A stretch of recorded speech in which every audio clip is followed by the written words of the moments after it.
श्रीमन्नारायण लक्ष्मी नारायण श्रीमन्नारायण लक्ष्मी नारायण श्रीमन्नारायण नारायण नारायण श्रीमन्नारायण नारायण नारायण श्रीमन्नारायण भवतारायण श्रीमन्नारायण भवतारायण लक्ष्मी नारायण नारायण नारायण लक्ष्मी नारायण नारायण नारायण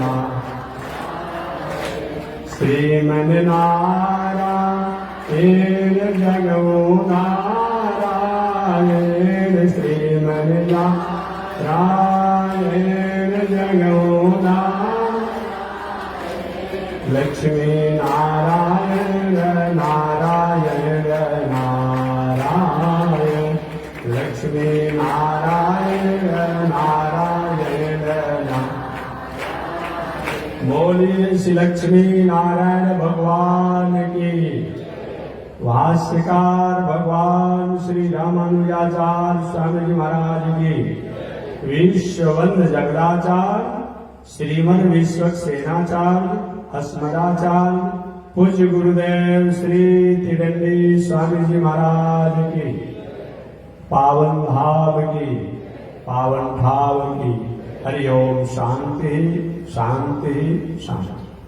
अनंताचार्य कृपया वेदांत द्वयपारगम रामकृष्णांग सद्भक्तम् विश्वक्सेन मुनिं भजे कासायं यज्ञसूत्रम् शुचिवपुषि तथा चोर्ध्वपुण्ड्रं च वाले यस्यास्ते दक्षहस्ते कलिकुमतिगिरीन्द्रेन्द्रवज्रं त्रिदण्डम् संसाराग्नि प्रशान्त्यै वृतजलममलम् दारुपात्रं पवित्रम् श्रीविश्वक्सेन सूरे पदकमलयुगा श्रेयसे संश्रयामि।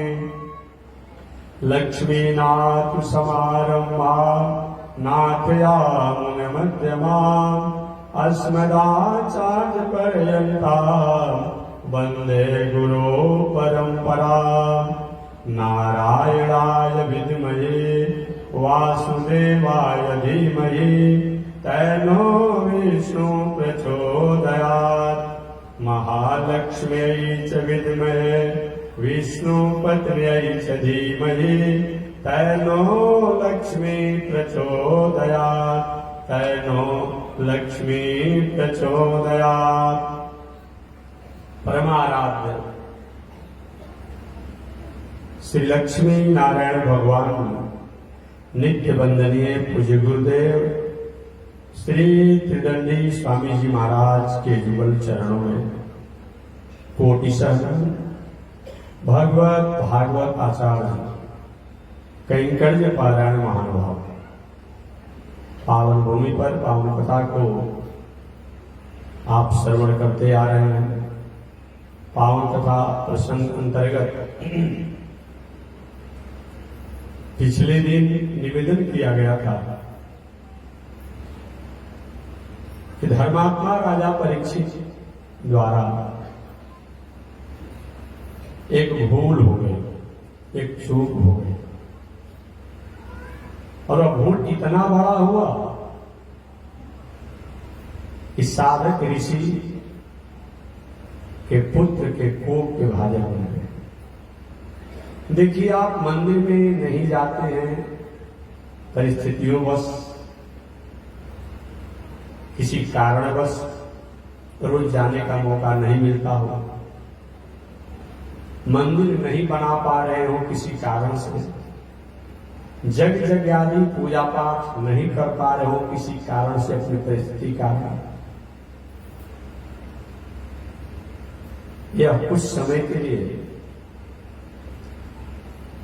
विचारणीय हो सकता है, परंतु कोई पूजा करता हो, पाठ करता हो, यज्ञ करता हो, तीर्थ करता हो, व्रत करता हो, दान करता हो, उसमें अगर कहीं आप बाधा पहुंचाते हैं,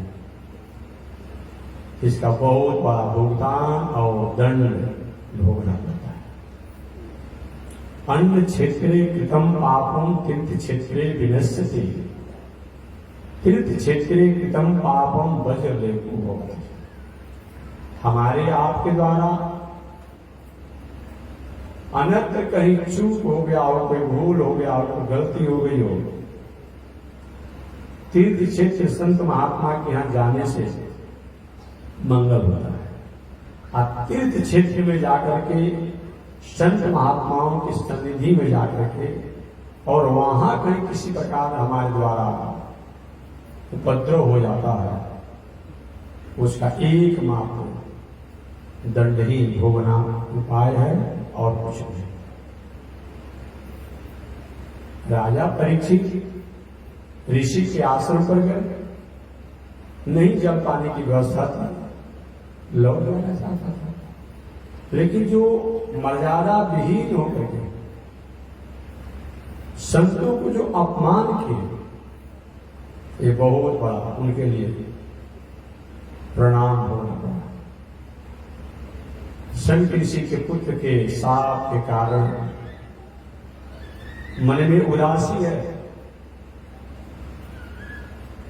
लेकिन धन्य है राजा परीक्षित, गलती तो हुई, उस गलती का प्रायश्चित तो तत्काल उन्होंने से खा लिया और प्रायश्चित स्वरूप में राजपाट, विवाह, पत्नी, बाल, बच्चे सबसे अपने स्नेह और ममता और मोह को समेट करके अपने पुत्र को गद्दी पर बैठा करके, सिंहासन पर बैठा करके, राजा बना करके, और एक छोटी सी पतली सी एक समान वस्त्रों को केवल लेकर के पहन करके चल दिए। अमरण अनशन, वैराग हो तो ऐसा, त्याग हो तो ऐसा। रोज पत्नी द्वारा फटकार बहुत से लोग सुनते होंगे, सुबह सुने शाम को झाड़कर ठीक हो गए, या शाम को सुने सुबह झाड़कर ठीक हो गए। रोज घर में होता होगा, इतना विवाद होता होगा, दिखने वाला भी तरस जाता होगा, क्या कर रहे हैं। लेकिन अगला दिन देखिए दोनों झाड़ झूम कर ठीक ठाक हो गए। एक बार तुलसीदास जी की पत्नी से विवाद तो नहीं हुआ, संवाद हुआ। विवाद नहीं हुआ, संवाद हुआ। तुलसीदास जी थोड़ी सी अपने परिवार और पत्नी के प्रति उनका स्नेह जो था, अपनी एक सीमा से आगे पार कर गया था। आप कथा जानते हुए बताना नहीं है। तुलसीदास जी की पत्नी अपने पिता के यहाँ, अपने भाई के यहाँ गए थे। अचानक इनको रात्रि में याद आया, बरसात का समय था, करी पत्नी अपने ससुराल में अपने पिता के यहाँ है और मैं यहाँ अकेले आ रहूंगा, ऐसा नहीं चलेगा। और उसी रात्रि में तुलसीदास जी ने आओ देखे न ताव देखे, चल दिए। आए तो नदी पड़ता था, नदी में उफान था। सावन भादों में नदी की अपनी एक मर्यादा ही होती है, उफान पर थे। इतने में पत्नी की भावना में ओत-प्रोत हो गए थे मानसकार। तुलसीदास जी एक लाश बहते हुए जा रहा था, रात्रि का समय था।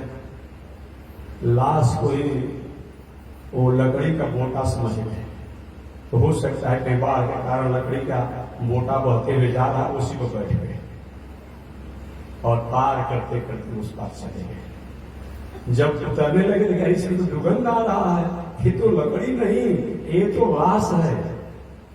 चलिए ठीक है, वहां पहुंचे, पत्नी के यहाँ गए तो भाई रात्रि का समय, बरसात का समय, किवाड़ बंद था। संजोग से उस जमाने की बात है ना, आज तो भाई टाइल्स लग रहा है, मार्बल लग रहा है, क्या क्या हो रहा है, वो तो ऐसा जमाना बहुत कम था ना। एक बहुत बड़ा अजगर सांप कहिए, पूंछ लटका कर मुंह आगे की तरफ करके पड़ा हुआ था। सोची कि हो सकता है ससुराल वाले लोग ने विषम परिस्थिति में रस्सी को बांध कर रखा है, कोई होगा तो पकड़ कर कुछ पकड़ा जाएगा। और उस सर्प के पूंछ को पकड़ करके पहुंच गए पत्नी के पास। महाराज आप इस भद्राती में? हाँ, मैं अकेले कैसे रह सकता, आपकी याद आई, हमको आना पड़ा। धन्य है तुलसीदास जी की पत्नी कि महाराज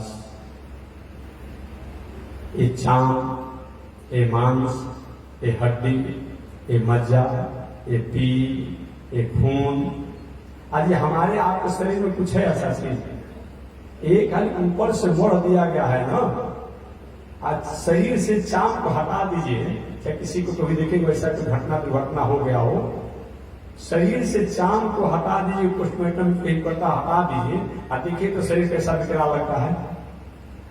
कभी देखिएगा ना, चाम को हटा करके शरीर को देखिए तो कितना सुंदर है, कहता पेंटिंग पेंटिंग सब समझ में आ जाएगा।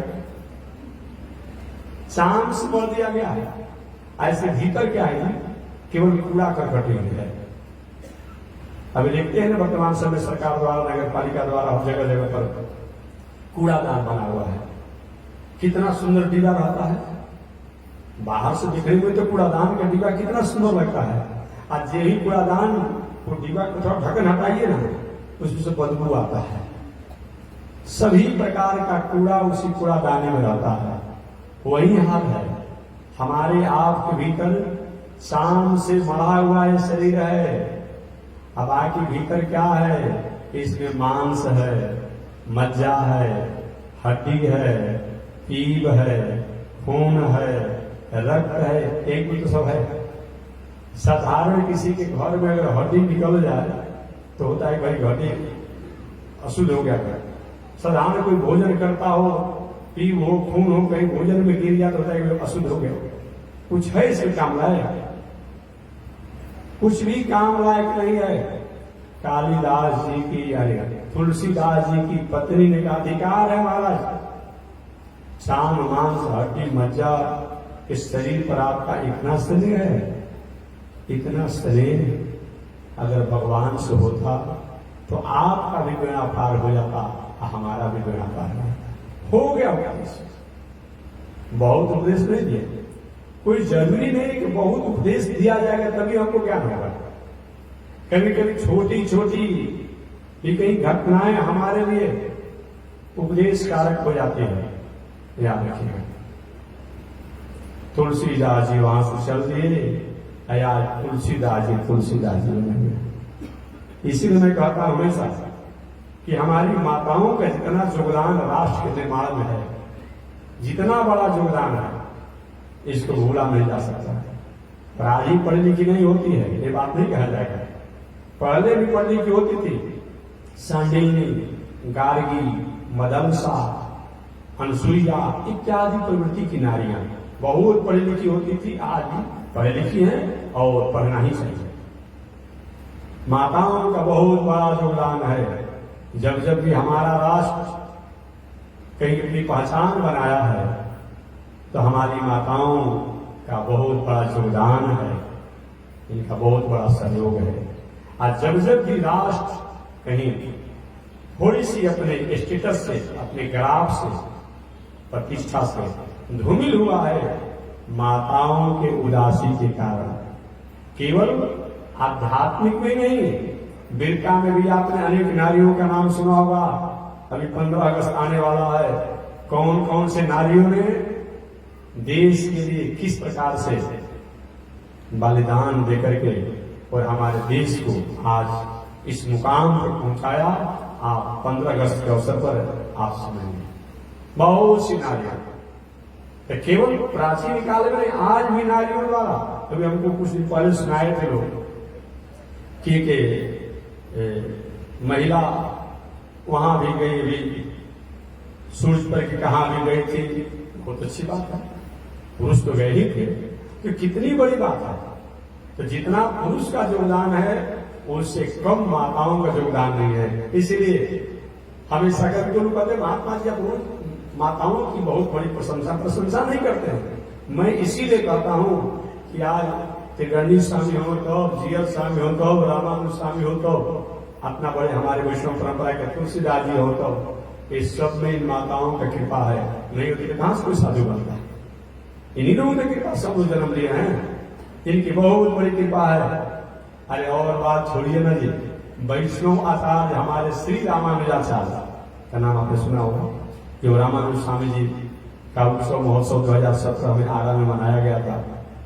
रामानुजाचार्य स्वामी महाराज तो आज रामानुजाचार्य स्वामी जी की पहचान किसी ने कराया तो उनकी पत्नी ने कराया। ठीक है, कुछ उलझन भरी उलाहना भरी ही व्यवहार था।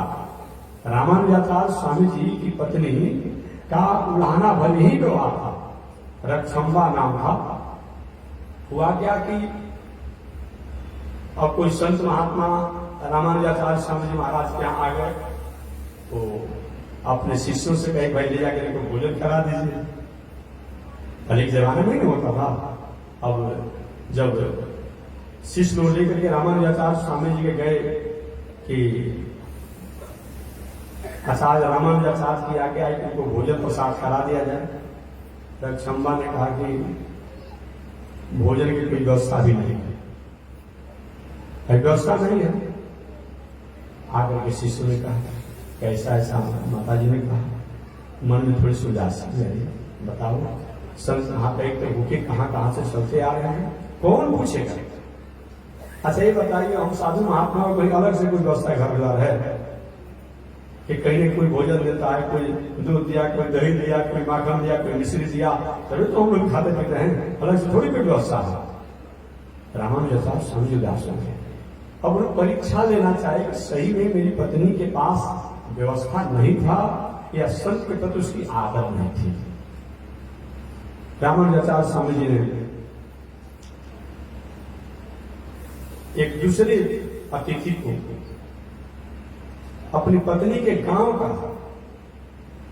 कि आपके भाई हैं पड़ोसी के, और पुनः मिला कि इनको सेवा सत्कार कर पानी पिलाई खिलाने की व्यवस्था की और तत्काल उसी समय जो बनाना खिलाना, ये माताओं का एक स्वभाव होता है। इनके गांव का एक बात मैं कहता हूं हमेशा, ये भले मरने की अवस्था में आ जाते हैं, मरने की अवस्था में आ जाए, बूढ़ी हो जाए, अपना बाप के यहाँ इनको रहने का, खाने का, सुतने का भले बहुत अच्छी व्यवस्था नहीं हो, लेकिन अपने भाई का, अपने पिता का, अपने बाप का शिकायत नहीं सुनती है। इनका स्नेह बहुत बना रहता है, मरते दम पे बना रहता है, आज भी बने रहता है, स्नेह बना रहता है। आप पति के यहाँ कितना भी रहती है, ससुर भसुर के यहाँ, तो थोड़ी सी उसमें किंतु परंतु लेकिन इनका रहता है। और क्या कि रामानुजाचार्य स्वामी जी की पत्नी ने बहुत पकवान बनाकर, अरे मेरे गांव के आए, मेरे भाई लगेंगे, और उनको बहुत पकवान खिलाए। रामानुजाचार्य स्वामी जी ने बताइए, संत महात्माओं को व्यवस्था नहीं है, ऐसे इसी तरह से गांव को कह करके भेज दिए, ना सत्कार किया, क्या मतलब होता है? ये दुनिया स्वार्थी है।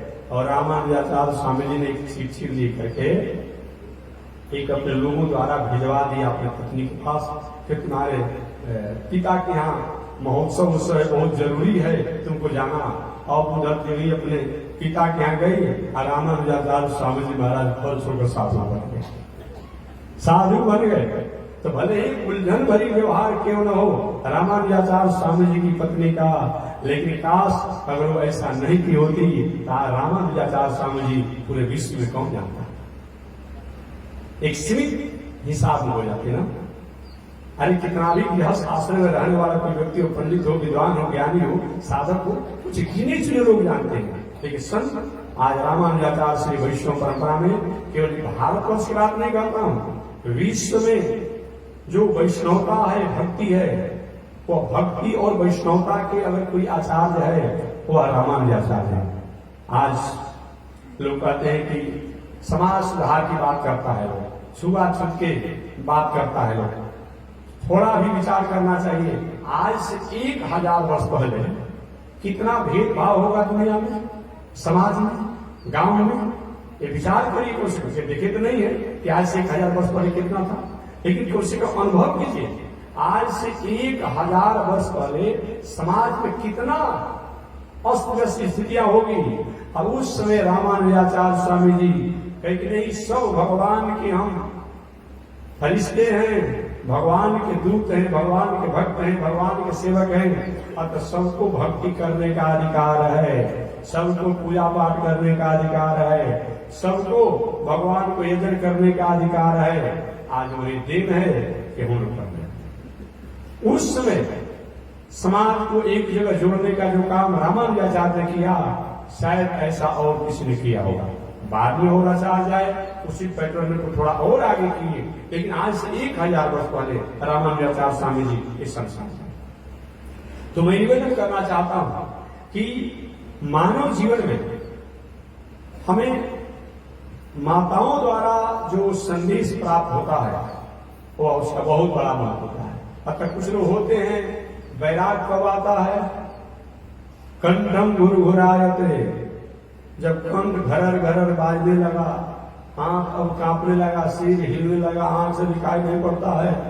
अब लेकर के हनुमान चालीसा पढ़ने से पाठ होगा, जय हनुमान ज्ञान गुण, अब जीव लड़खड़ाने लगेगा, दांत ही नहीं, लाल गिरने लगेगा, होगा। देखिए ना बूढ़े आदमी से, ये वैराग नहीं। हमारे जीवन में साधन हो, संसाधन हो, सुविधा हो, व्यवस्था हो, उस समय अगर सही मायने में अच्छे कर्मों से जुड़ते हैं तब बताया गया है। आज का वैराग कैसा है, एक हंसने व्यवहार की बात करूं, आज वैराग कैसा क्या गया। एक बार एक व्यक्ति अपने घर पर आते थे, नौकरी करते थे, नौकरी से रिटायर हो गए, परिवार बाल बच्चों की व्यवस्था थी। अब एक दिन इतने में आतुर हो गए कि अब मैं नहीं जीना चाहता हूँ, अब मैं मरना चाहता हूँ। घर में रहकर क्या करेंगे, सारा पेंशन ले लिया, लोगों ने पैसा ले लिया, खेत ले लिया, घर लिया, बारात ले लिया, सब कुछ लोगों ने ले लिया, और हमें कुछ समय से भोजन नहीं कराता है, जलपान को नहीं पूछता है, सोने को नहीं पूछता। अब मैं जिंदा नहीं रहूंगा, अब जा रहा हूं मरने के लिए। अब बेचारे क्या कि मरने के लिए चल दिए कि ट्रेन के नीचे कट करके मरेंगे या कोई गाड़ी के नीचे दब करके मर जाएंगे। जब जे ही 2-4 जगह आगे चले तो चलने के बाद लौट कर आने लगे। नाती ने पूछा, दादाजी आप जा रहे हैं मरने के लिए, लौट कर क्यों आ रहे हैं? फिर लौट कर इसीलिए आ रहे हैं कि मरने तो जा रहे हैं, फिर ट्रेन या गाड़ी के आने में देर होगा, इसीलिए कम से कम टिपनकारी में भोजन बना करके दे दें। अरे भोजन क्या करेंगे, भोजन क्या करेंगे, मरने जा रहे हैं तो भोजन क्या करेंगे? क्योंकि मरने तो जा रहे हैं लेकिन भूखे मरेंगे थोड़े, भूख लगे तो क्या करेंगे, पहले खाएंगे उसके बाद मरेंगे। आज का वैराग यही हो गया है, आज का वैराग यही हो गया है कि मरने भी जा रहा तो उसको खा ले तो मरे। धन्य है राजा परीक्षित, राजपाट सब कुछ छोड़ करके एक पतली सी कपड़ा पहन करके गंगा के पावन तट पर चले गए। यह समाचार जब लोगों ने सुना तो सभी संत महात्मा ऋषि लोग अपनी अपनी साधना, आराधना, पूजा पाठ, यज्ञ, दान, तीर्थ, व्रत सबको समेट करके राजा परीक्षित की मृत्यु को मंगल करने के लिए सज्जन।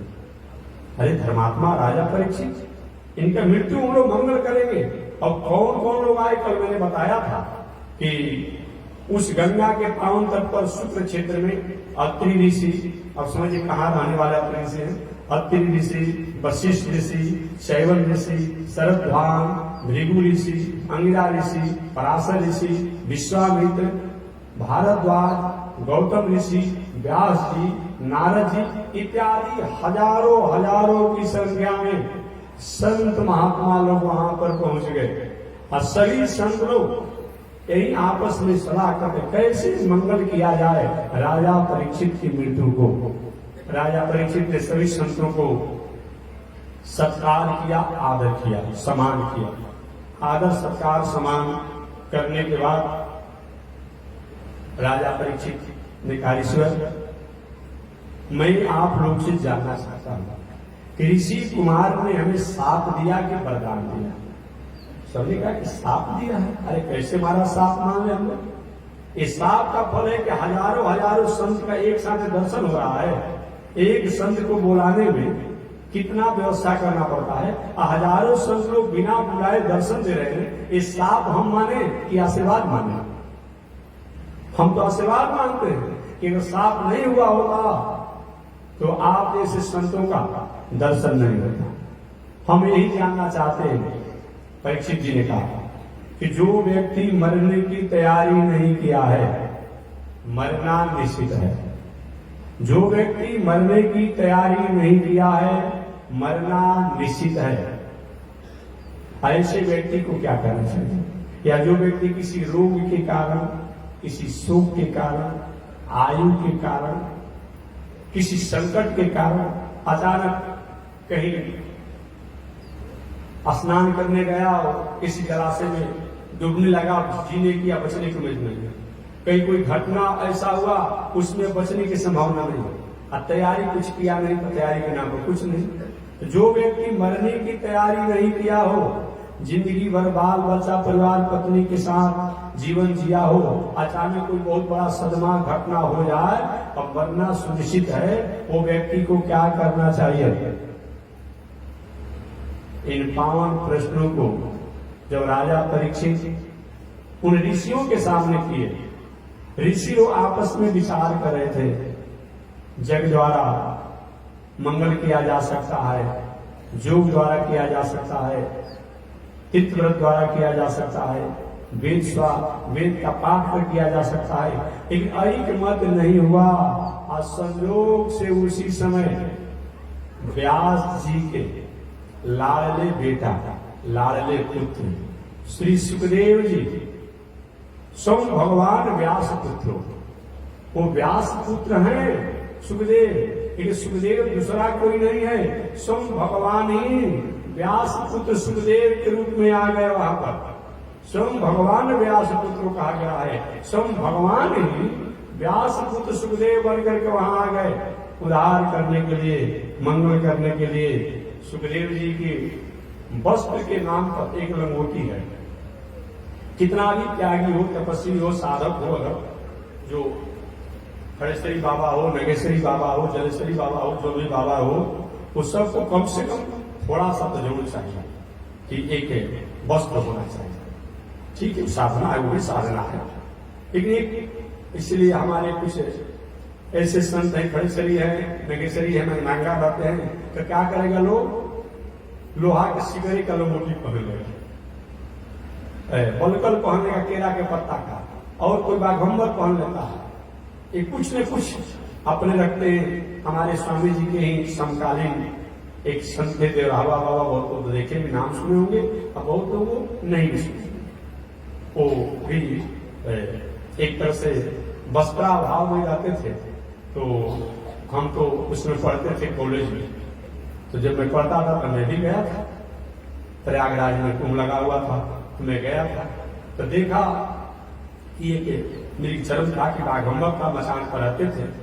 तो अपने कुटिया में जब रहते ऊपर, और जिन लोगों से दर्शन देने के लिए आते, तो अपने वो बाघंबर था कि अब मेरी चरण था, तो हम लोग दूर से देखे, अब उसको आगे रख लेते, तब आते, और उनका बस इतना ही उपदेश मैंने सुना, बहुत कथा प्रवचन नहीं करते थे, तो उनके उपदेश 2 लाइन में उपदेश देते थे।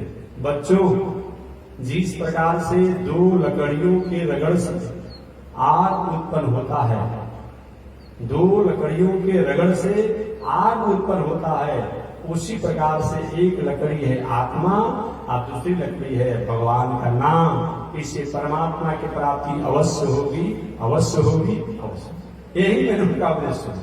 ऐसे भी संत होते जो बस नहीं भी पहनते थे, ये बाघंबर हो, मेरी चर्म हो, सिंह का हो, मैंने कुछ न कुछ शरीर को ढके रहते हैं।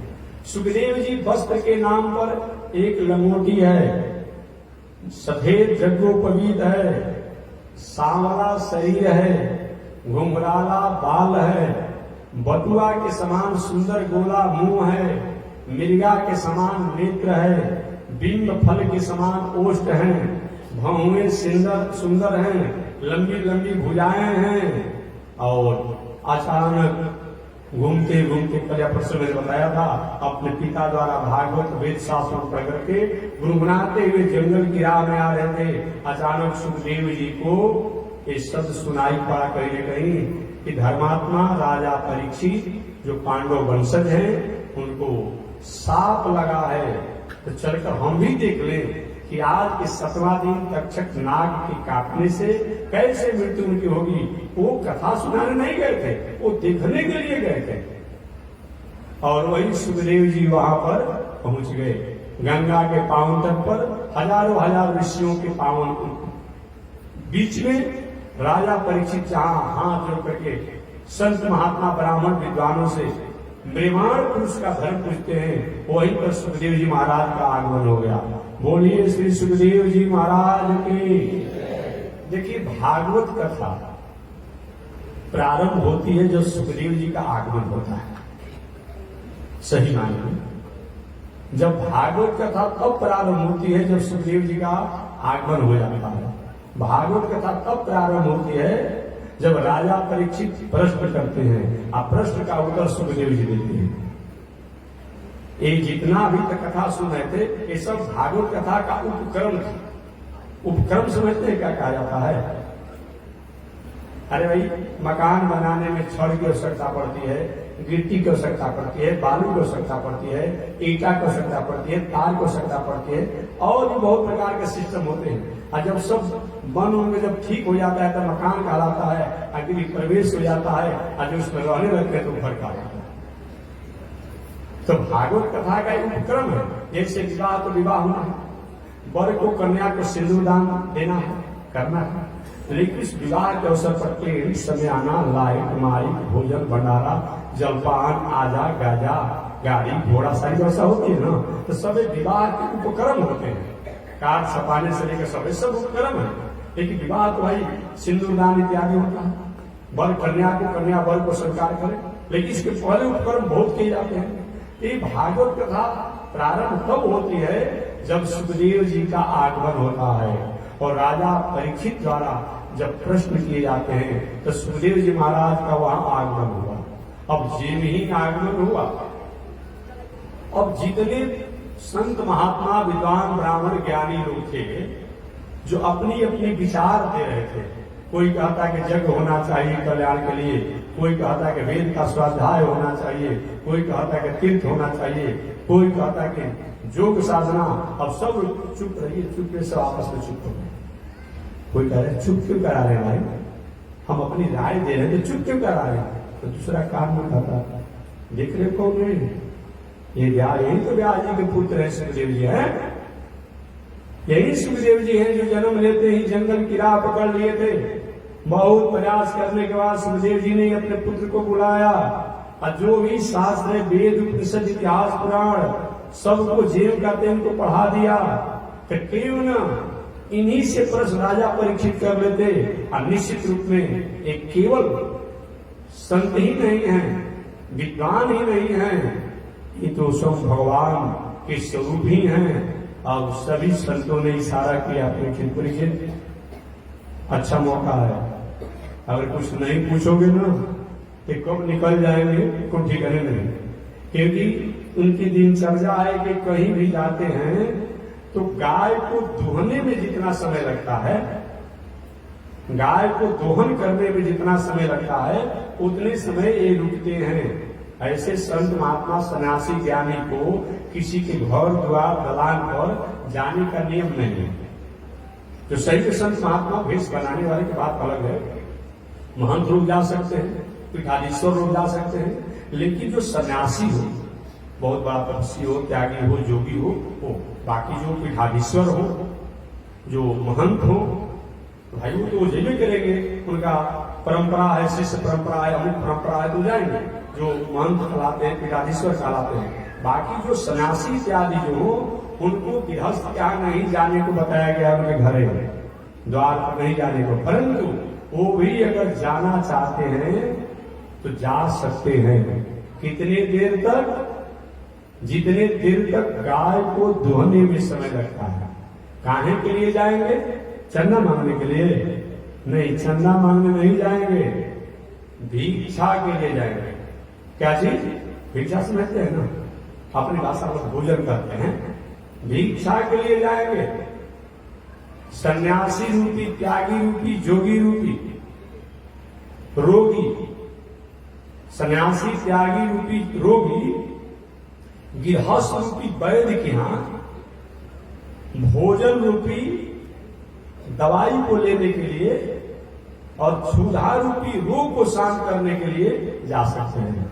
सन्यासी जो है रोगी है, जोगी जो है रोगी है, उनकी क्षुधा भूख जो है वो रोग है, और गृहस्थ जो है वो वैद्य है, और उनके द्वारा जो अन्न मिलता है भोजन वो दवा है। इसके लिए गृहस्थ के द्वार पर सन्यासी भी जा सकते हैं। कि कुछ दिन पहले बहुत बड़ा विवाद फैला था समाज में, कोई संत महात्मा कहीं कहीं चले गए होंगे। तो देखिए जो बताया गया है वो शास्त्र की बात है कि ऐसे सन्यासी त्यागी को किसी गृहस्थ के द्वार पर न रहने का न वहां जाने का बताया गया है। लेकिन भिक्षा के लिए वो जा सकते हैं। कितनी देर रुकेंगे? गाय को दुहने में जितना समय लगता हो, तो गाय को दुहने में, देसी गाय को दुहने में कितना समय लगता है? 2 मिनट से 5 मिनट के बीच। कम समय में अगर दुहा जाएगा तो कम से कम 2 मिनट, और अधिक से अधिक समय होगा तो 5 मिनट। देसी गाय की मैं बात करता हूं। तो जितना गाय को दोहन में समय लगता है उतने देर तक सन्यासी को गृहस्थ के द्वार पर जा सकता है भिक्षा मांगने के लिए। ऋषियों ने इशारा किया, परीक्षित मौका अच्छा है, एक याद रखो, ये उतने ही देर तक रुकेंगे जितना कि गाय को दोहन करने में समय लगता है। तो केवल तुम अपना प्रश्न करो कि जब तक तुम्हारे प्रश्नों का जवाब नहीं देंगे तब तक यही नहीं करेंगे। राजा परीक्षित जो प्रश्न उन संत महात्माओं से किए थे, उन ऋषियों से किए थे, उन विद्वानों से किए थे, वही प्रश्न पुनः सुखदेव जी महाराज से किए। ईश्वर पहले तो औपचारिक रूप में, संक्षिप्त रूप में सुखदेव जी को प्रेम से बैठाया। तद विधि प्रणिपातेन परिप्रश्नेन सेवया। कोई भी संत महात्मा अतिथि आवे तो सबसे पहले प्रेम से आसन लेकर बैठाइए, प्रेम से अभिवादन कीजिए। अभिवादन करने के बाद उनको जल दीजिए, भोजन दीजिए, करना चाहिए। ये शिष्टाचार है। अगर ऐसा नहीं होता है तो अतिथि जस भगनासु, अगर अतिथि जिस द्वार से घर से लौट करके चला जाता है तो उस घर का जो सुकृत होता है, जस होता है, वो उसके साथ जाता है, और उसके द्वारा अपजस जो होता है वह छोड़ जाता है। लेकिन अतिथि भी अतिथि जैसा हो, वो अतिथि नहीं होगी जब जान गया कि रोज सुबह शाम 5 बजे से 6 बजे चाय लगा को सकता है तो समय से पहुंच जाएगा। नहीं, वो अतिथि नहीं होगा, वो अतिथि नहीं होगा जिसकी तिथि निश्चित नहीं है, अचानक कभी आ गया, वो अतिथि नहीं। तो सुखदेव जी महाराज से राजा परीक्षित ने कहा, ऋषिवर मरने की तैयारी जो नहीं किया हो और मरना निश्चित हो, जिसकी आयु मात्र 7 ही दिन की हो, 7 दिन के बाद मर जाना हो, ऐसे व्यक्ति को क्या करना चाहिए? सुखदेव जी ने कहा, परीक्षित ये बताओ क्या 7 दिन से अधिक कोई समय होता है क्या? ना पहले तो उन्होंने ये बात कहा, ये जब पूछे तो उन्होंने कहा, बरियाने ते प्रश्न कृतो लोक हितम नृप आत्मविद सम्मता पुंसाम श्रोतव्यादिशी जपरा। कहते हैं कि वरियानेश ते प्रश्न। परीक्षित आपका प्रश्न वरियान है। परीक्षित हाथ जोड़ लिए, ईश्वर मेरी भावना को पूरा सुने नहीं और हमको सरस्वती का आपने दे दिया। हमने कहा कि निर्माण पुरुष का क्या धर्म होता है? जो व्यक्ति मरने की तैयारी नहीं किया हो, मरना निश्चित, उसको क्या करना चाहिए? अभी पूरी मेरी बातों को सुने नहीं और आपने कहा कि बरियानेश ते प्रश्न कृतो लोक हितम। क्योंकि आपने कहा कि आपका प्रश्न बरियान है, श्रेष्ठ है, गरिष्ठ है, वरिष्ठ है। सुखदेव जी ने कहा इसीलिए कि आपने जो प्रश्न किया है ये लोक हितम, लोक हित में किया है, राष्ट्र हित में किया है, प्राणियों के हित में किया है, मानवों के हित में किया है, मानवों के लिए किया है, तो जो भी मानव और राष्ट्र प्राणियों के लिए किया जाता है वह क्या होता है? वह कर्म, वह प्रश्न, वह व्यवहार, वह श्रेष्ठ होता है। परीक्षित, केवल आपको ही मरना नहीं है, इस दुनिया में जो भी लोग आए हैं सबको मरना है। कोई भी व्यक्ति 7 दिन से अधिक जीता नहीं है। कोई जीता है? अतवार, सोमवार, मंगल, बुध, बृहस्पति, शुक्र, शनिचर। 8वां दिन किसी लिए किसी के बनकर आया? 8वां दिन रात का दिन, घंटा, मिनट, सेकंड, किसी को इससे अलग बनकर आया? सुखदेव जी के परीक्षित, इस 7 दिन में केवल आप ही नहीं मरेंगे, इस दुनिया में जो भी लोग आए हैं सबको 7 दिन में ही मरना है। कोई 8वां दिन किसी के लिए बन करके नहीं आया, 8वां दिन किसी के लिए बन करके नहीं आया है। और दूसरी बात, क्या 7 दिन कम होता है क्या? देखिए, कितना भी बड़ा रोग, जीना नहीं जीना, रोग ठीक होना नहीं होना, एक अलग की बात है। लेकिन अच्छा जो बड़ा डॉक्टर जो होते हैं, बड़े जो डॉक्टर होते हैं, कितना भी रोगी का बड़ा रोग हो, अब जे भी जाएंगे, अरे क्या है, परेशान है भाई, ये तो चुटकी चुटकी में ठीक हो जाएगा, भले रोग ना ठीक हो। तो जो रोगी जो अब मैं नहीं दूंगा, मेरा रोग ठीक नहीं हुआ, तो कम से कम उसका बीपी, टेंशन, डिप्रेशन और टेंशन जो है 50% कम हो ही जाएगा। तो अच्छे डॉक्टर जो है यही करते हैं, अरे चिंता मत कीजिए, चिंता क्यों कर रहे हैं, हम है ना, मैं कहता हूं कुछ नहीं होगा, एकदम ठीक हो जाएगा। अब रोगी थोड़ा सा तसल्ली मिलेगा, उसको तसल्ली मिलेगा। आज छोटे डॉक्टर क्या करता है? देखिए भाई, इतना जटिल रोग हो गया है कि अब तो कोई उम्मीद ही नहीं है, कितना भी पैसा खाता करें। अब बेचारा इसी तरह मर रहा है और दूसरा उसको और हार्ट अटैक अपने बढ़ा दिया, बीपी शुगर बढ़ा दिया। इसीलिए हमारे सुखदेव जी कहते हैं कि परीक्षित ये बताइए कि 7 दिन से अधिक किसी के लिए बनकर आया है क्या? और 7 दिन कहीं कम होता है क्या? 7 दिन कहीं कम होता है? नहीं नहीं, 7 दिन कहीं कम नहीं होता है। और सुखदेव जी ने आख्यान दिया कि राजा खट्वांग, आप 7 दिन की बात कहते हैं, एक मुहूर्त में उन्होंने अपना मृत्यु को मंगल कर लिया। आपके पास तो 7 दिन है। थोड़ा सा ताजगी आ गई। राजा परीक्षित जब से अपने राज से चले थे, टेंशन ही था, डिप्रेशन था, बीपी शुगर सब हो गया होगा कि बताइए ऐसा। अब 7 दिन के बाद जीना नहीं। सुखदेव जी ने कहा कि 7 दिन तो बहुत होता है समय। अपना कल्याण करने वाला व्यक्ति चाहे तो एक मुहूर्त में भी अपना कल्याण कर सकता है। अब ऐसे एक मुहूर्त में कल्याण करने वाले राजा खट्वांग महाराज, वो राजा खट्वांग कैसे एक मुहूर्त में अपना कल्याण कर लिए, तो पूरा कथा आप जान लीजिए। खट्वांग राजा का नाम सुनोगे कि राजा जब कभी कभी हम कथा सुनाते थे तो 14 को भगवान के भक्तों का नाम हम सुनाते थे। पहले कहीं कहीं प्रसंग आता था तो उसमें राजा खट्वांग का भी नाम आता है। सुबह सुबह जगने के बाद 14 को भगवान के भक्तों के नामों को उच्चारण करना चाहिए। जैसे हर थाना में, हर जिला में, जिला के और थाना के अपराधी का नाम रिकॉर्ड रहता है। जब कोई नया अधिकारी आता है तो उसको तो बता दिया जाता है या फिर उसको लिस्ट दिखा दिया जाता है कि जो है यहाँ के लिस्ट वाले व्यक्ति हैं, चाहे वो अपराधी रूप में हो तो सज्जन रूप हो। तो उसी प्रकार से भगवान के भक्तों में 14 भक्तों के नामों को सुबह सुबह लेने पर जैसे जप करने से पूर्ण होता है, तीर्थ करने से पूर्ण होता है और तपस्या करने से पूर्ण होता है, दान करने से पूर्ण होता है, उसी प्रकार 14 को भगवान के भक्तों को रोज सुबह सुबह नाम लेने से भी पूर्ण होता है। वो 14 भक्त कौन कौन है? आप लोग अंगुली में गिन लीजिए, तो प्रसंग तो नहीं है लेकिन गिन लीजिए। और हमारा 81 पत्रिका जिसमें हमको छपा दिया। प्रहलाद, नारद, पराशर, पुंडरीका, व्यासंबरीश, सुख, शौनक, भीष्म, दाल्या, रुक्मांगदार्जुन, वशिष्ठ, विभीषण आदि पुण्यामिमां परम भागवतां स्मरामि। यही 14 लोग भक्त हैं। कौन कौन? प्रहलाद, 1 नंबर में प्रहलाद जी का नाम आता है। प्रहलाद, नारद, 2 नंबर में गुरु जी का नाम आता है। गुड़ गुड़े रगलन चेला चीनी हो गया, कहते हैं आप लोग। और प्रहलाद जी चेला है नारद जी के, 1 नंबर में हो गए, और गुरु जी 2 नंबर में हो गए। इसका कारण क्या है?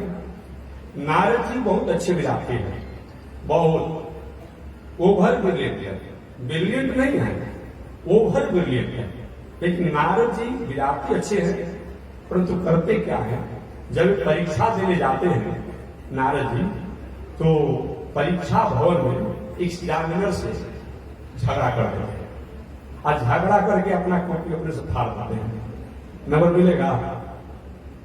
अरे भाई, कोई परीक्षा देने गया हो, अब परीक्षक से झगड़ा करके अपना कॉपी फाड़ दे, वो तो परीक्षक दयालु होता है कि कॉपी फटे हुए पर झगड़ा करने पर भी वो फेल के जगह पर 2nd डिवीजन से पास कर दिया। यही हाल नारद जी का है। महात्मा जी, इसका मतलब क्या होता है?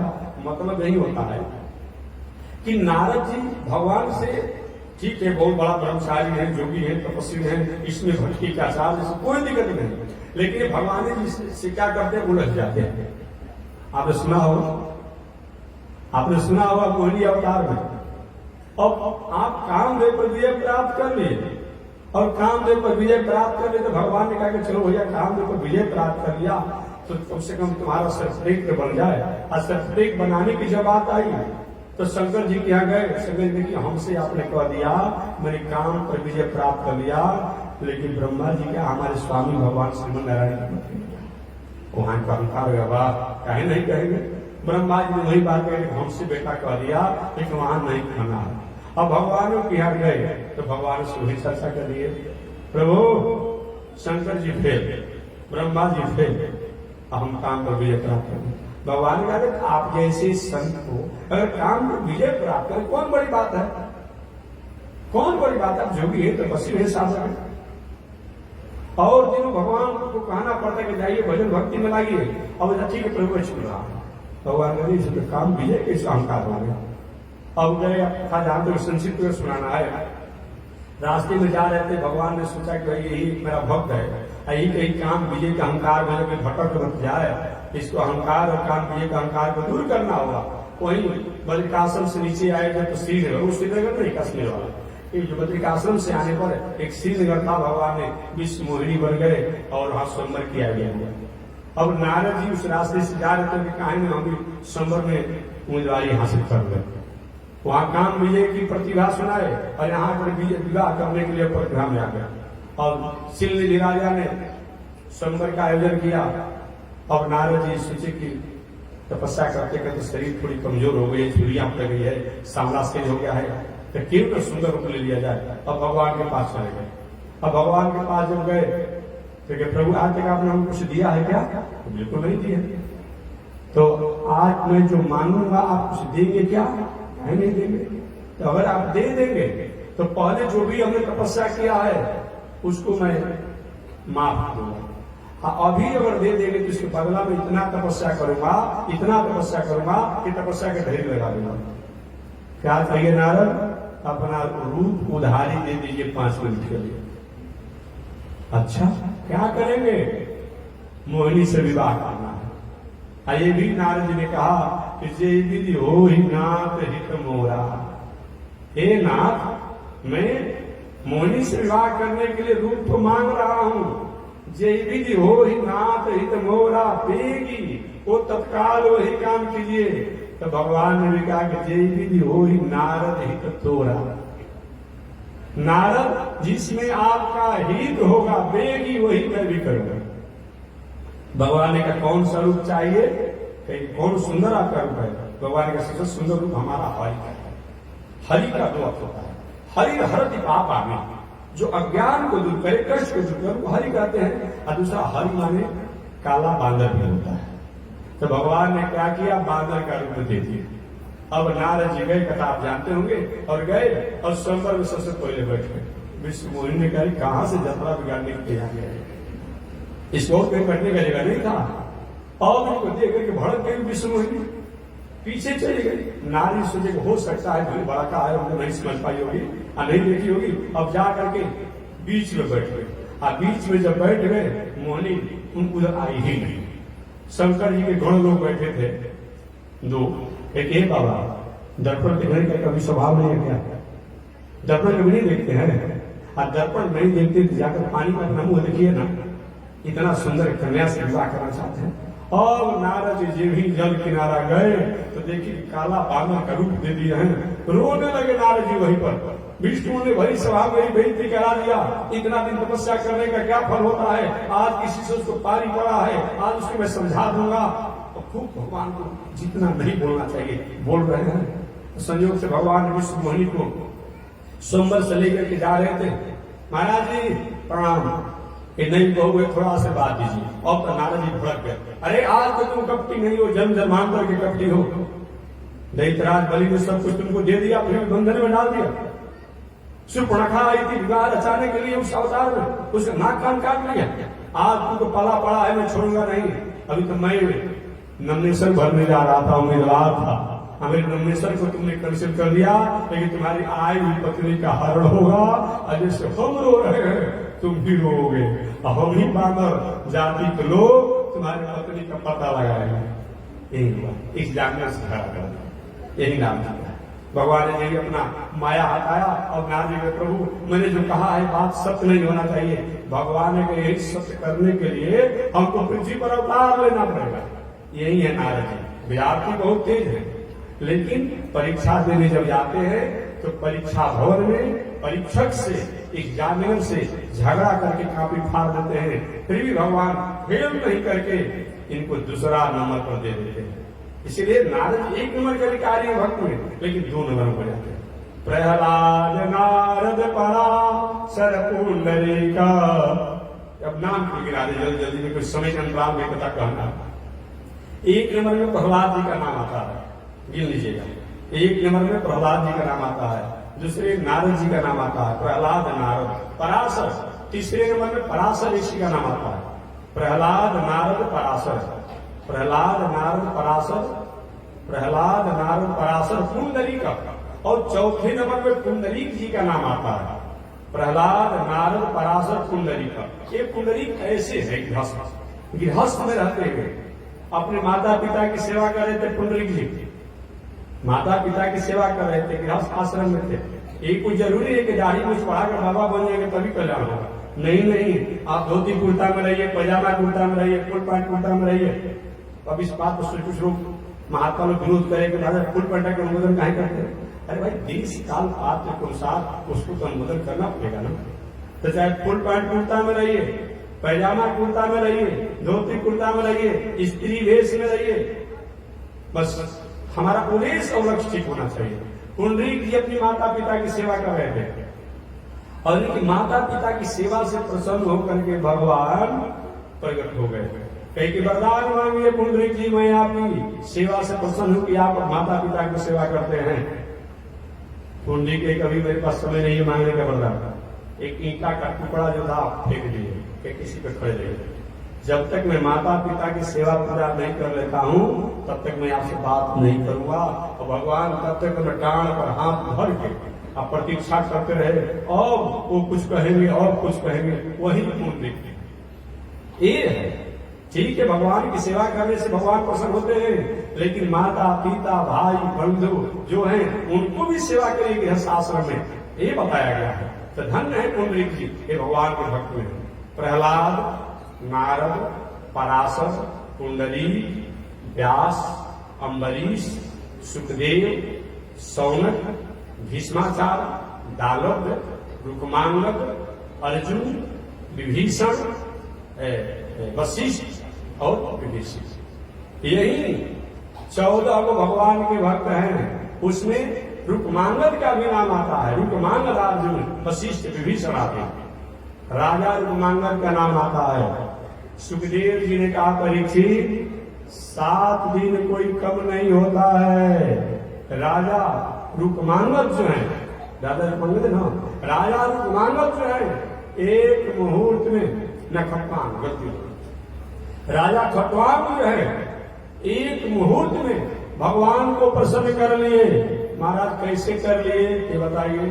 तो राजा खटवांग के बारे में कथा आती है कि राजा खटवांग बलशाली थे। एक बार देवताओं पर संकट पड़ा था तो राजा खटवांग ने देवताओं की सहायता किया था, तो देवता लोग विजय को प्राप्त किए थे। समय आने पर अपने राजकाज की व्यवस्था में लग रहे, अचानक देवता लोग प्रसन्न होकर के राजा खटवांग को आशीर्वाद देने के लिए आए। भाई आपने हमारा सहायता किया, मैं आपका आभार व्यक्त करता हूँ, धन्यवाद ज्ञापन करता हूँ और वरदान देना चाहता हूँ कि आपको जो मांगना है सो मांग लीजिए, आपने बहुत सहयोग किया है हम लोग को। राजा खटवांग कहे कि पहले बताइए कि मेरी आयु कितनी है, मेरी आयु कितनी है। देवताओं ने कहा कि एक मुहूर्त, एक मुहूर्त है। कि और दूसरा कुछ लेकर क्या करेंगे। तो महाराज अब एक मुहूर्त मेरी आयु है तो मुझे भक्ति का वरदान दीजिए और परमात्मा के चरणों में प्रेम दे दीजिए। ठीक है, वही राजा रुक्मांगद देवताओं द्वारा भक्ति का वरदान लेकर के और परमात्मा का स्मरण चिंतन करते हुए एक मुहूर्त में अपने जीवन को सुधारना। सुखदेव जी ने कहा परीक्षित, इस 7 दिन कहीं कोई कम होता है क्या। राजा खटवांग है, एक मुहूर्त में अपना मंगल कर लिए, 7 दिन तो बहुत होता है, कोई अधिक जीता है क्या। सतयुग में लोग 1 लाख वर्ष तक जीते थे। कितना? 1 लाख वर्ष तक। इसे तो बहुत लोग के संतान होते थे, अब तो उनको 100 वर्ष बहुत मुश्किल हो गया है। सतयुग में लोग 1 लाख वर्ष तक जीते थे। त्रेता युग में लोग 10,000 वर्ष तक कम से कम जीते थे। द्वापर युग में लोग 1000 वर्ष तक जीते थे और कलयुग में 100 वर्ष की आयु बताई गई थी। अभी जो जनरेशन है पहले वाला वो 100-125 वर्ष के अंतराल में रहेगा, लेकिन अब नया जनरेशन जो आ रहा है कि जो जन्म लेते ही कुरकुरा खाना शुरू कर देता है और गोलगप्पा खा रहा है तो बड़ा अब 100 वर्ष जिएगा। देख रहे हैं 5 किलो कहीं बाजार से सब्जी लेकर आ रहा है हाथ में तो जीभ निकाल कर सांस लंबा लंबा ले रहा है। दमे नहीं रह गया, शक्ति नहीं रह गया। क्या देखने में सुंदर प्लास्टिक के फोटो जैसा वो सुंदर रूप में, इसीलिए। लेकिन पहले के जमाने में 100 वर्ष जीना चाहिए। सतयुग में 1 लाख वर्ष लोग जीते थे, त्रेता युग में 10,000 वर्ष जीते थे, द्वापर युग में 1000 वर्ष जीते थे और कलयुग में 100 वर्ष आयु बताई गई है। सुखदेव जी ने ये बताओ, मान लीजिए 100 वर्ष की आयु सुखदेव जी के राजा 100 वर्ष की आयु, तो 100 वर्ष में 50 वर्ष तो सोने में चला जाता है। 100 वर्ष में 50 वर्ष सोने में, कुछ बेसी सोते हैं तो अलग है। बाकी कितना बचा? 50 वर्ष। 100 वर्ष में 50 वर्ष सोने में, आप 25 वर्ष चाइल्डहुड, बचपना, खाने कूदने खिलने पढ़ने लिखने। अब तो भाई 45 वर्ष पर 50 वर्ष पर लोग मैट्रिक का परीक्षा दे रहा है। वो बात अलग, लेकिन कम से कम 25 वर्ष तो शिक्षा के लिए बताया गया है। तो 50 वर्ष सोने में, अब 25 वर्ष पढ़ने लिखने और सब करने में, अब 25 वर्ष सारा भूल पावर, विवाह हो गया, पत्नी जी का सिट डाउन जी, स्टेट अप, खड़ा हो जाओ, पीछे हटो, पीछे हटो, आगे बढ़ो, आगे बढ़ो, भाई से अलग होना है, पिता को अलग करना है। अब सारा दुनिया का जितना टेंशन है, झंझट है, सब 25 वर्ष पे है, सब 25 वर्ष पे है। कहां कोई जीता है? एको दिन किसी के पास समय है शेष? क्या संसार में लागू नहीं है? 50 वर्ष सोने में, 25 वर्ष पढ़ने लिखने खाने कूदने में लग गया, बचपना में हो गया। अब 25 वर्ष में पत्नी परिवार, माता पिता, खेती बाड़ी, घर द्वार, दलान व्यापार, नौकरी इत्यादि करने में बीत गया। कहां किसी के पास एक दिन का समय है? एक दिन समय किसी के पास है? नहीं। चलिए दूसरा सुखदेव जी का दे परीक्षित की बात कि 50 वर्ष सोने में, 25 वर्ष में पढ़ने लिखने इत्यादि में हो जाता है, और 25 वर्षों में अब 75 वर्ष होने के बाद कंठम घुरघुराए थे, ये शरीर जीर्ण हो जाता है, वृद्धावस्था हो जाती है। हम चाह कभी कोई काम नहीं कर पाते हैं तो वृद्धावस्था में कोई काम होगा नहीं, हो पाएगा। एक दिन भी किसी के पास शेष समय अच्छा नहीं है। अतः जब भी अच्छा मौका मिले तो अच्छे कर्मों को करना चाहिए। तो जो व्यक्ति मरने की तैयारी नहीं किया है, मरना निश्चित है, तो उस व्यक्ति को चाहिए कि सबसे पहले दुनिया के झंझट से अपने दिल को, दिमाग को, मन को, बुद्धि को समेटे। शरीर से कोई समेटने से नहीं होगा, मन बुद्धि से समेटना है पहले, समेटे। और समेटने के बाद अपना दिल, दिमाग, मन, बुद्धि को उन परमात्मा के चरणों में लगा दे। इंद्रियार्थेषु वैराग्यम अनहंकारेव च जन्म मृत्यु जरा व्याधि दुख दोषानुदर्शनम। इंद्रियार्थेषु वैराग्यम, अपने इंद्रियों को वैराग में धीरे धीरे त्याग में जीवन जिए। हमारा जीवन स्वस्थ रहे, शरीर स्वस्थ रहे, तब धीरे धीरे हमें अपने जीवन को संजय में रखना चाहिए। बहुत 4 बार भोजन करते हैं, 2 बार से काम चला लीजिए। बहुत जो भी शरीर में अगर 10 कपड़ा से काम चलाते थे, अब 1-2 कपड़ा से काम चलाइए। मैंने धीरे धीरे अपने इंद्रियों को और शरीर को और इंद्रियों के व्यवहार को, शरीर के व्यवहार को वैरागमय जीवन जी। और अहंकार और बताया गया है सब कुछ आप कर दीजिए, लेकिन ये मत कहिए कि मैं ही करने वाला हूं। इसको त्याग करके जन्म मृत्यु जरा व्याधि। हमेशा याद रखिए कि दुनिया में कितने लोग आए, कितने लोग चले गए। बाबा आए थे, पिता आए थे, अमुक आए थे, चले गए, हमको भी जाना है। ये जन्म मृत्यु जरा व्याधि, ये जन्म मृत्यु दुख रोग, ये क्या है? ये हमेशा हमें कष्ट ही देने वाला है। इस पर जब हम विचार करते हैं, मृत्यु पर जब विचार करते हैं, तो धीरे धीरे हमारे मन में वैराग आ जाता है। हमको कितना बलता था, चला गया ना, क्या किया, क्या साथ गया। आपने कभी सुना होगा, सिकंदर एक शासक था, सम्राट था। सिकंदर का नाम आपने सुना होगा। सिकंदर एक सम्राट शासक था। जब मरने लगा सिकंदर, तो कहा आप मरने से पहले तो देखो भाई, जब मैं मरूंगा ना तो मेरे हाथों को दफन से बाहर निकाल दीजिएगा और हाथों को खोल दीजिएगा। मंत्री ने कहा कि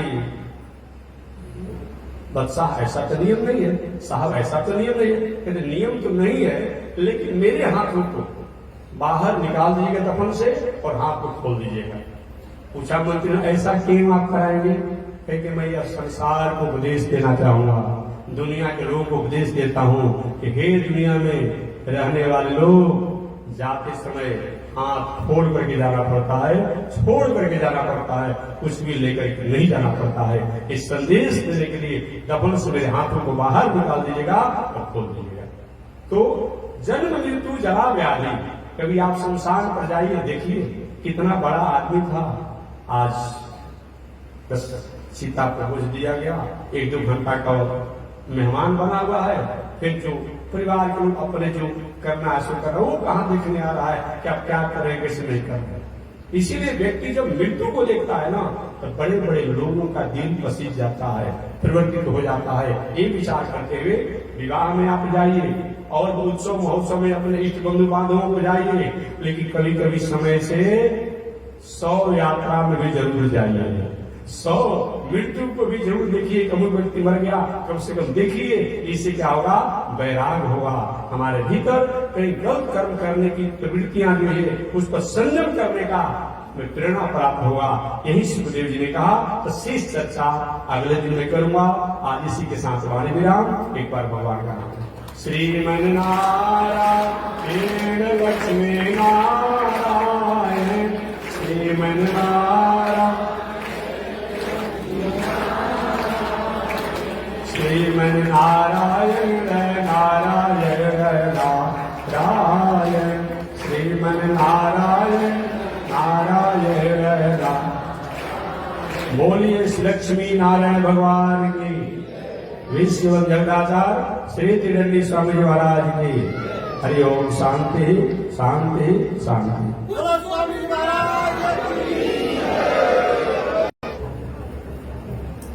नारायण ओम चंद्रमा मनसो जातः चक्षो सूरजो अजायत श्रोत्राद्वायुष प्राण समुखा अग्निरजायत श्रीशते लक्ष्मी सुभद्रयामहोरात्रे पार्श्वे नक्षत्राणि रूपमस्मिनो व्यातम् विश्वे निगाढ मोमयि गाढ सर्वलोकं मयि गाढ कासायं यज्ञसूत्रम् शुचिवपुषितदा चोर्ध्वपुण्ड्रं च भारे यस्यास्ते दक्षहस्ते कलिकुमतिगिरीन्द्रेन्द्रवज्रं त्रिदण्डं संसाराग्नि प्रशान्ते वृतजलममलं दारुपात्रं पवित्रं श्रीविश्वक्सेन सूरे पदकमलयुगं श्रेयसे संश्रयामि अमर्यादः शूद्रस् चलमतिरसोया प्रसवो कृतघ्नो